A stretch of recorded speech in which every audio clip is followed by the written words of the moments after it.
Time for the Buy Sports Report. Stadium Series games are this weekend, and they weren't a total nightmare, actually. The LA game turned out pretty well, so I was wrong about that. All the stars came out of it for it, of course. That's right. All the stars. It's like the NHL awards. Wayne Gretzky, Alyssa Milano, Pat Sajak, Tom Arnold, Kiss. This was the 80s.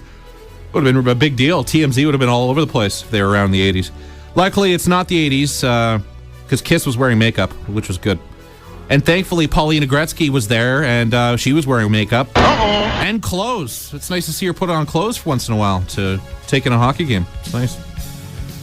Yesterday, Marty Brodeur led in 6 goals and said the ice at Yankee Stadium was the worst he's ever played on. That was the ice's fault. Sure, but that's what happens when you play 50 years of pro hockey. You're bound to run into some bad ice there at some point. Everybody was commenting on the Devils throwback jerseys, the old red and green. Marty Brodeur is so old, he was playing in that jersey before they changed them to the red and black. Yeah, he wore the red and green. That was a long time ago. He wore the red and green originally. He's like, oh yeah, this is old news. He probably went to his closet and pulled out his old jersey. 22 years ago, the Devils stopped wearing those. Maybe it's time for Marty Brodeur to take the pads off. I mean, he's getting up there in age. If you take the pads off Marty Brodeur, basically you have Chris Chelios. That's how old Brodeur is. And if you give Chelios a mullet, you got Jaromir Jagr. It's true. Miami Heat banned Justin Bieber from Friday night's game. Yeah, good on them. This after his DUI arrest, drag racing thing. And hopefully the other 15 professional sports teams he's a hardcore fan of follow suit. Be nice to get him banned for every sporting event.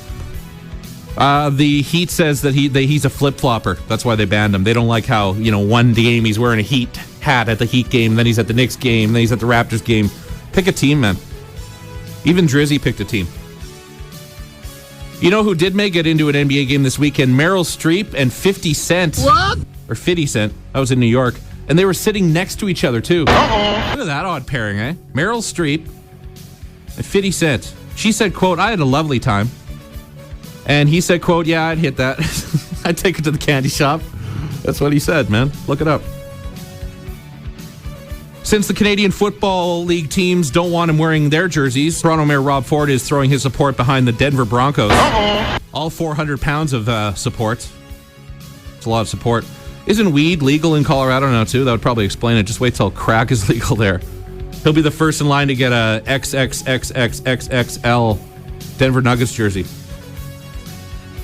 Wrestling fans were losing their mind last night when Daniel Bryan didn't win the Royal Rumble. Not only did he not win, but he wasn't even in it.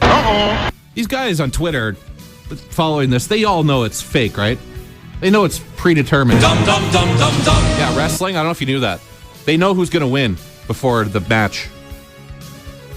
They called it a travesty. It's fake. It's still real to me, damn it. Maybe it's real to you, sir, but it's fake. I don't feel bad for Daniel Bryan. He makes a lot of money, and he's engaged to a Bella twin, so he's good. Sunshine Girl Victoria's from Ecuador. I only know that because she's wearing their flag as a t-shirt. I'll just wrap this around. Who needs shirts? I'll just get a flag.